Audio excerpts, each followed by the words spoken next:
All right, so today we're going to be reading a book about penguins, and we're going to be using this stack of papers and scissors,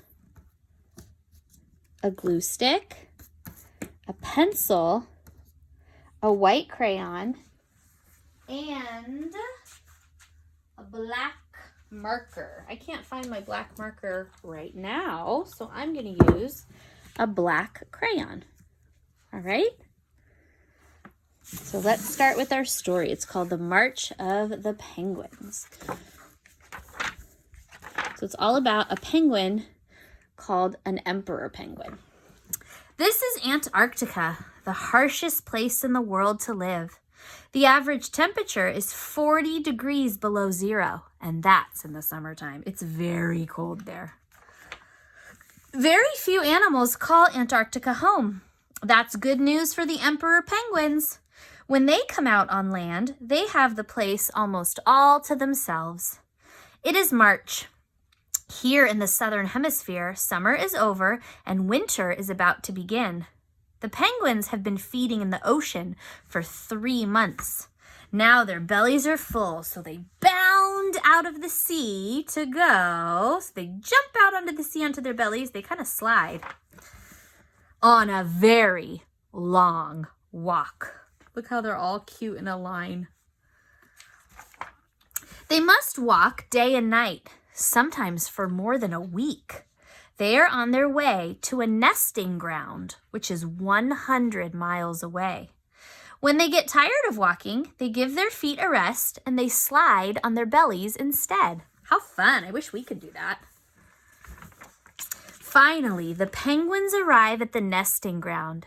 This is where every one of them was born. Their parents were born here too. So were their grandparents. Here they will find their mates and start their families. Soon winter descends with high winds and freezing temperatures. The sun has set and will not rise until spring, so it's dark. The penguins huddle together against the cold, waiting. So they all have a big huddle and they take turns being in the middle where it's the warmest.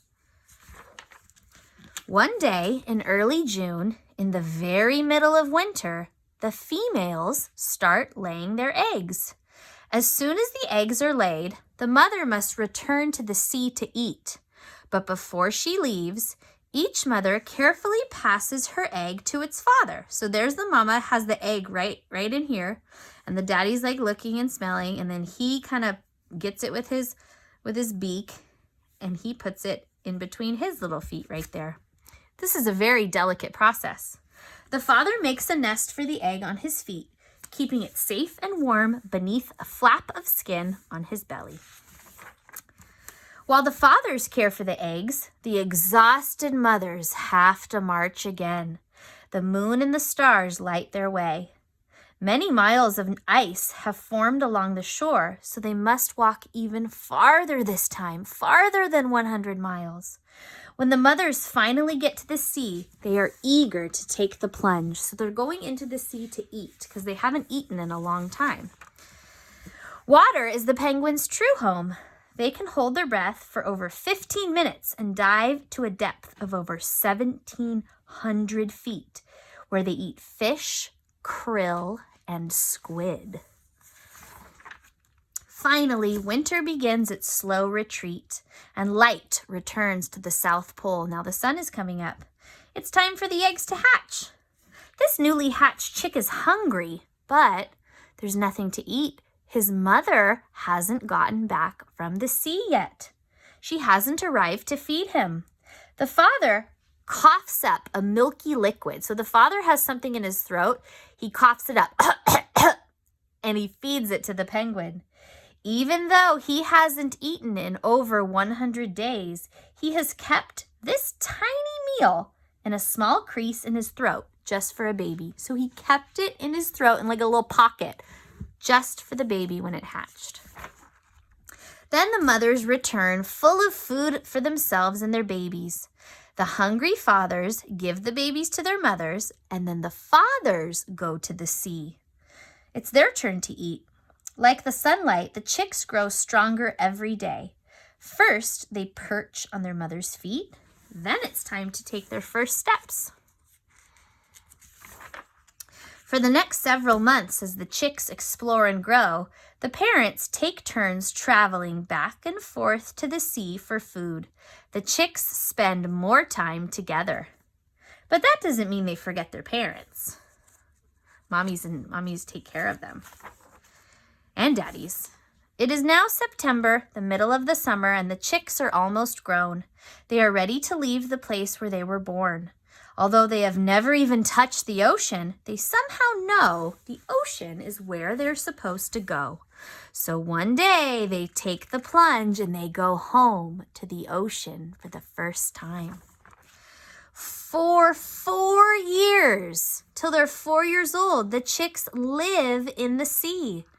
But as the warm days begin to cool at the end of their 5th year, they know their time has come. They bound out of the water, they will march, and they will spend the winter huddled together, just like their parents did. Bringing new life to Antarctica. When they're 5 years old, they have their first little baby. Isn't that crazy? Can you imagine having a baby at 5 years old? You're still babies yourself. Oh my goodness. All right, so I'm going to have you put all your papers just like in a little stack next to you, okay? Because we've got a lot. So we're going to use the biggest black one first. So get your biggest black piece of paper ready and your white crayon. And on this one, we are going to draw the penguin's outline of his body, okay? So I'm going to start at the very top of my paper. I'm going to use almost the whole piece of paper to draw my oval. I'm going to go from the top all the way to the side, all the way to the bottom, all the way to the other side. See if you can do it with your finger first. Start at the top with your finger. Go down all the way touching that side, all the way touching the bottom, all the way touching the other side, and back to the top. All right, let's see if we can try that with our white crayon. So I'm going to go all the way to the top, almost touching the side, all the way to the bottom, whoop, touching my other side, and back home. Whoa, that's a big oval. That's going to be my penguin's body. And then we're going to cut it out. Right on the white line. Now we used a white crayon, so it's easy for us to see.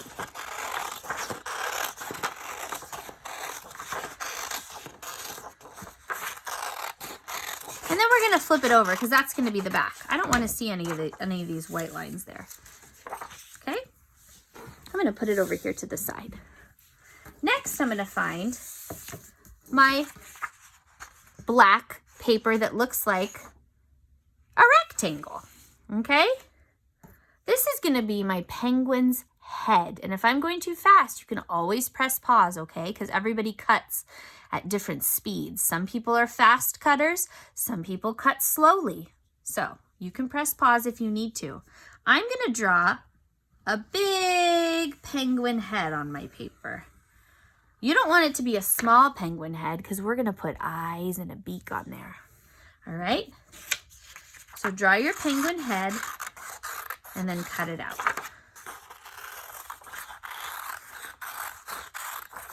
And remember, where the white line is, that's going to be the back. We're going to flip it over. So far I've got my head and my body. I'm going to take a little glue and I'm going to put the glue right at the top of my body like that, just at the very top. And I'm going to stick on my penguin's head. All right? I'm going to raise up my camera a little bit so you can see the whole thing. We might need to make it go even higher. Do I have anything? Let me look around. Hold on a minute. Ooh, I've got something. There's all kinds of things. All right. That's gonna have to do. Whoa. All right. Look at my big bellies in the video. Oh my goodness. Okay, so there's my penguin. I'm gonna put him to the side. Next, I'm gonna have this black piece that's stapled together. I'm gonna draw my penguin's arms. And I'm gonna start at the top and I'm gonna go all the way down like a big, long, skinny oval. Now, penguins have two, so I'm gonna leave it stapled together. And I'm gonna make sure when I cut it that I'm cutting both papers, because when I'm done, look how many I'll have. I'll have two. Cool, right? And let's see, I'm gonna put one over here and one over here. You could make his arms like that. You could make his arms like this. Maybe mine will have arms like this today. All right.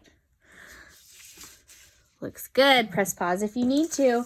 I'm going to use my white paper now. On my white paper, I'm going to draw the inside of his belly with my pencil. I'm going to use my whole entire paper again. Can you see it? I started at the top. I went all the way down and around. And then I'm going to cut it out.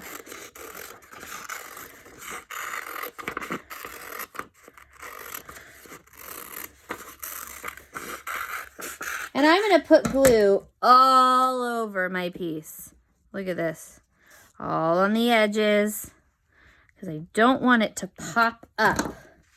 And then I'm going to put it on the middle of my penguin like that. That's his belly.